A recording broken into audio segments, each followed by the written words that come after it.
Hey guys, welcome back to my channel. So in today's video, I wanted to share with you guys my top 6 shows to binge watch on Netflix. So yeah, let's go ahead and get started. Okay guys, so the first show that I want to talk to you guys about is called Lucifer.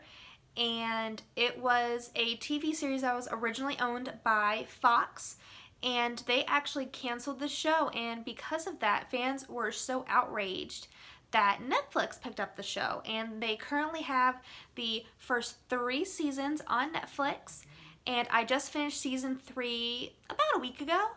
And the plot of the story involves Lucifer Morningstar. He is the devil who decides that he is tired of his duties in hell, and so he decides to make a new life for himself in Los Angeles with his #1 demon torturer, Mazikeen. She also goes by Maze.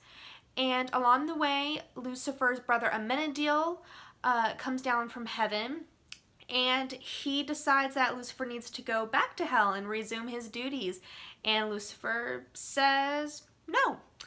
And so that has a little bit of a conflict to it, and then on top of that, Lucifer ends up meeting a counselor, Dr. Linda Martin, and that kind of unravels some new things that he's not used to dealing with, like emotions and jealousy and human interaction, things like that. And he also meets his co-star, who is Detective Chloe Decker, and he and her go on these cases, these murder cases, and Lucifer kind of has a unorthodox way of solving these cases.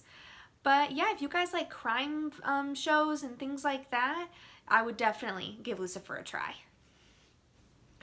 Okay, so show number 2 is called The Final Table, and this show involves 24 chefs that have been broken off into 12 teams of 2, and these chefs are world-renowned, and they come from so many different countries: Japan, Brazil, Mexico, Spain. They come from what's another one? The U.S. obviously is represented in there, Australia, Britain. And what they do is each episode they have to cook the signature dish from a different country, and they are judged then by 3 ambassadors. One is usually a critic, and then the other 2 are celebrities, famous celebrities from that country. And those ambassadors then choose which 3 teams are their favorites and which 3 teams are their least favorites, and then those 3 least favorite teams have to compete against each other for the most renowned chef from that specific country. So if you like cooking shows like Chopped or MasterChef or anything like that, then I would definitely check out The Final Table. Alrighty guys, so show number 3 is a show that I actually just finished binge watching, and it is called Breaking the Magician's Code. And this show, it involves a world-renowned magician who wears a mask to seal his identity. He doesn't talk, you can't see his face, he doesn't use his normal assistants either, so you cannot guess him from that. And he shows you guys how some of the most famous magic tricks ever are performed and what the secret is to actually performing them, how the illusion is done. He does things from sawing a woman in half to making a scarf disappear in your hand, and then he like opens up his hand and it's gone. He shows you how those tricks are done, how simple it is for you to do some of these tricks at home. Some of them you can't do at home because they're way too dangerous and they require a lot of help and assistance and things like that.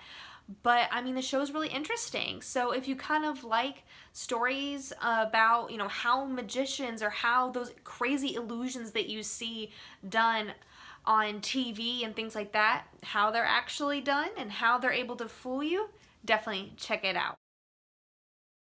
Okay guys, so my 4th show is going to be The Tutors, and The Tutors surrounds the story of Henry VIII after he has been crowned king.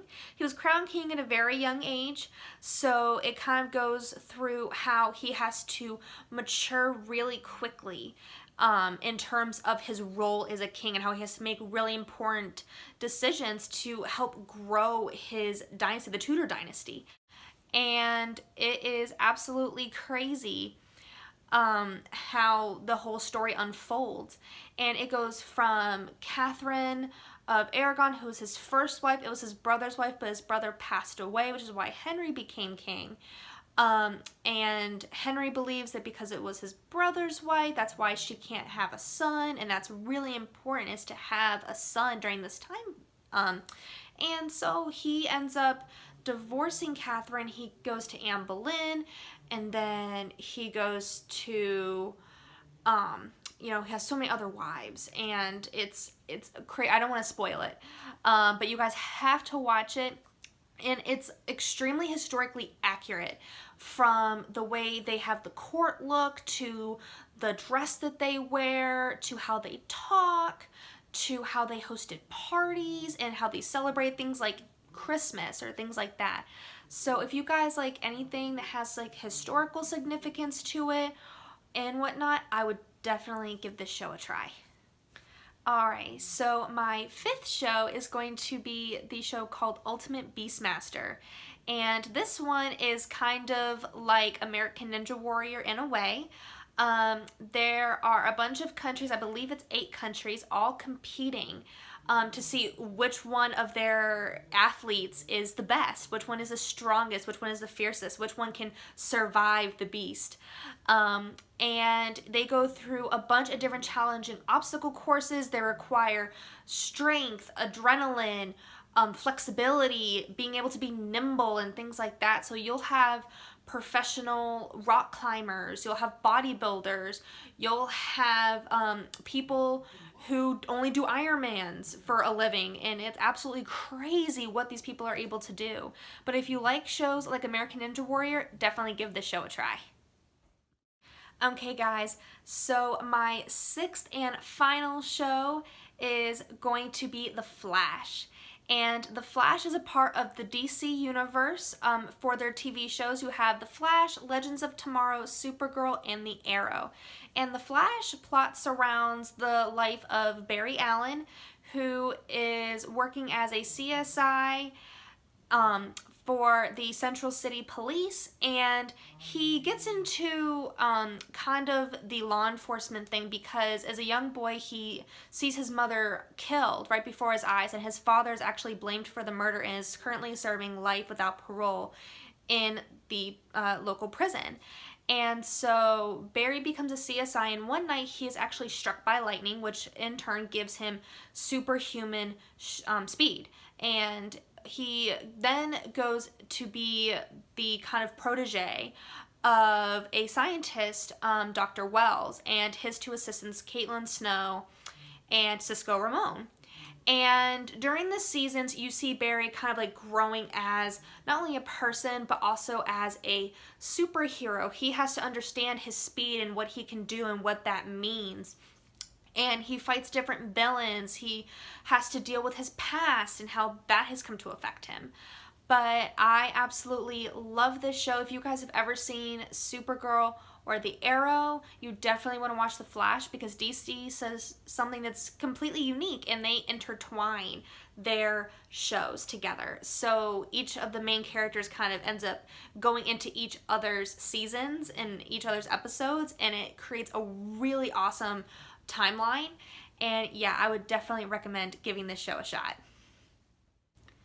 Okay guys, so that's going to be it for today's video. If you guys like it, please give this video a thumbs up and hit that subscribe button down below, and also click on the notification bell so you guys can get notified every time that I upload a new video.